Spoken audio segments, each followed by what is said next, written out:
In the 19th century, during the Industrial Revolution, humankind suddenly discovered the extent to which it is vulnerable to the wrath of the sun. September the 1st, 1859, saw the most violent solar storm of the past 5 centuries. Scientists refer to it as the Carrington event. First, there was lots of polar lights, even as far south as the Caribbean, which is very unusual. And this was also the first time there had been an impact on human technology. This was the era of the telegraph, and in several places, telegraphists got massive electric shocks. Ejected by the sun with considerable force, the solar particles managed to filter into the Earth's atmosphere at the poles. Canada and the United States were the first to be affected. The geomagnetic storm that ensued attacked anything that ran on electricity. It was as if an enormous battery had been plugged into the Earth, leading to overvoltage, which happens on electricity distribution networks. In 1859, the consequences of this super flare were limited because human technology was only in its infancy. But 2 centuries later, it has invaded every aspect of our daily lives. We here on Earth are totally dependent on the vagaries of the sun. We rely on technology every day. If the super flare, one like the Carrington event, was to happen today, and that could potentially be extremely chaotic. In the event of such a solar storm, today the first victims would be the satellites, especially telecommunications satellites. These particles would pass through the satellite and they could destroy the computer, which is the brain of the satellite, and render them useless. Telephones, radios, the internet. Humans would suddenly find themselves deprived of any means of communication for several hours. In the airports, control towers wouldn't be able to guide the planes. In war zones, armies would no longer have access to GPS. A geomagnetic storm would also disconnect the electricity in a wide number of areas, plunging millions of people into darkness for hours on end.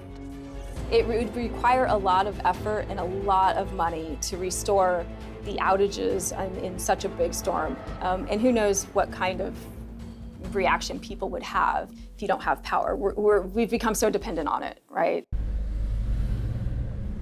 In 1989, a medium-intensity solar storm caused a blackout in Quebec. The damage was such that power outages persisted 1 year later. But if a super flare was to occur today in the United States, the cost is estimated to be $2,000 billion. And that solar storm could happen without any prior warning. For one that's what we call a super flare, it could potentially happen in the next few years. It may not happen for 100 years. It may not even happen for 1,000 years. We just don't know because we don't fully understand what drives such big flares. A greater understanding of the sun is our best form of protection. In light of this risk, a new discipline has been invented: space meteorology. Forecasters will attempt to predict the passage of a solar storm in the same way that a cyclone is forecast on Earth. Thus, people could anticipate the storm and unplug everything that can be unplugged. But space weather forecasting is still in its early stages. We have great models that we use that say, okay, we've seen this on the sun, and this is what we think it's going to do when it comes to the Earth. But there is a piece missing in these models because we've never been there. The Solar Orbiter and Parker Solar Probe missions will approach the Sun so that they can gather this valuable information. Their complementarity is one of their greatest assets for space meteorologists. But for these missions to be a success, first we must solve the greatest mystery surrounding the Sun, a mystery that has been puzzling scientists for over 70 years. The mystery of the Sun's upper atmosphere, otherwise known as the corona.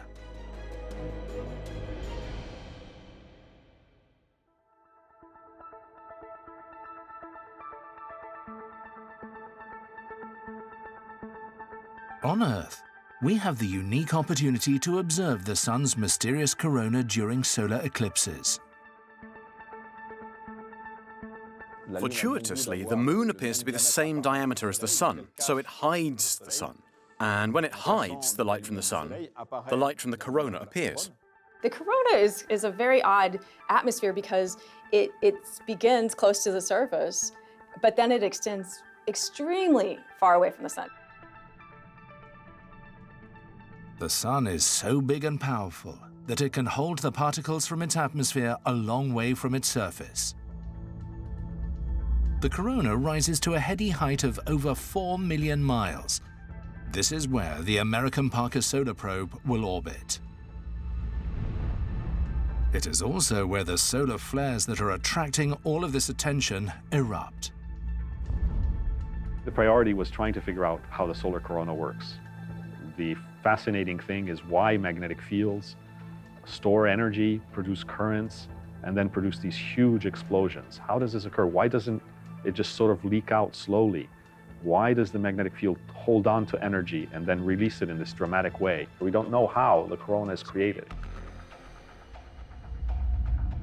The heat of the sun comes from its core, which is in a constant state of fusion. The temperature drops as the heat spreads to the surface. The surface temperature is just 6,000 degrees. But then an incredible phenomenon occurs. In the corona, the temperature suddenly rises to 2 million degrees. That's hotter than the surface of the sun. It's about 300 times hotter, and that just shouldn't happen. You don't walk away from a heat source and get hotter. You should get cooler. But no, this atmosphere is superheated. It is from the heat of this corona that the flares draw all of their energy.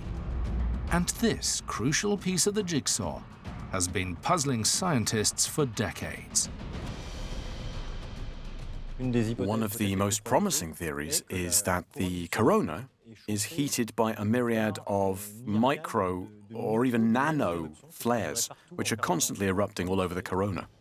If you want an analogy, it would be like trying to heat a house purely by striking matches. If you strike enough matches, often enough, you could do it. While the camera on the European mission Solar Orbiter is trying to film these potential nanoflares, the American probe will dive into the corona to collect samples for analysis. It isn't just basic science. The science that we discover will be used to better predict what the sun's impact will be on the Earth. On Earth, it is essential for us to be able to anticipate these solar storms, so we can protect our technology. But there's even more at stake for our astronauts. Once they are in space, they are completely unprotected. Here on Earth, human beings are protected by the Earth's magnetic field. But as soon as we start exploring space, we are no longer protected by this magnetic field. If we want to send astronauts to Mars, to the moon, it's important to know what that space environment. We also have solar storms that can create issues for astronauts. We now know that the astronauts on the Apollo missions were very lucky. On the 4th of August 1972, a powerful solar flare hit the moon, just 3 months before Apollo 17 landed on it. The astronauts' health could have suffered. They could even have died in the minutes following the storm from a massive dose of radiation, equivalent to the sort of radiation doses you get from explosions in nuclear power plants. For astronauts, the forecasting of solar flares is a matter of life or death. The International Space Station already has a special shelter where the crew can seek refuge in the event of an alert. We must be able to warn them when it's time to go into their imitation sarcophagus, which will protect them from radiation. That is still one of the biggest obstacles to overcome when it comes to sending human beings to Mars or other planets.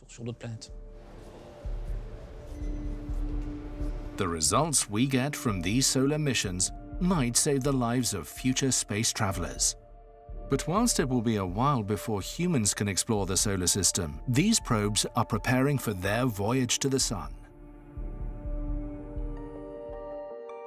Not far from London, Solar Orbiter is being assembled with the utmost care, because that close to the Sun, the slightest fleck of dust could be disastrous. It can go so close to the Sun, so it can get so hot. We have to take extra special care with the cleanliness, because any small bits of dust or contamination would get so hot it could catch fire if we didn't have a super clean spacecraft. We've envisaged every possible failure. We've had to envisage these failures because once it's in space, there'll be nobody to fix the problem. Over the past few years, the tiniest element of each probe has been tested to check that it can withstand the most extreme conditions. Even big solar storms no longer faze scientists. I'm often asked, are you not worried about a big solar storm? And I say, no, that's what we want to see. We're designed to see big solar storms. The American Parker Solar Probe will be launched first in 2018. Followed 2 years later by its European counterpart, Solar Orbiter. With the launch imminent, it's an historic moment for those who have dreamt of these missions for so long. You develop a kind of paternal instinct with these probes. You consider them to be yours, and sometimes it's impossible to imagine the thing is actually going to fly. It's going to be a big mixture of stress and excitement all during the launch. But right now, I'm starting to get a little nervous because it's actually going to happen. After 60 years of work and hope, the solar probes are preparing to touch their star. Whether it is to spare the Earth from a blackout, to make interplanetary travel possible, or to find life elsewhere, their voyage is a major step for humankind.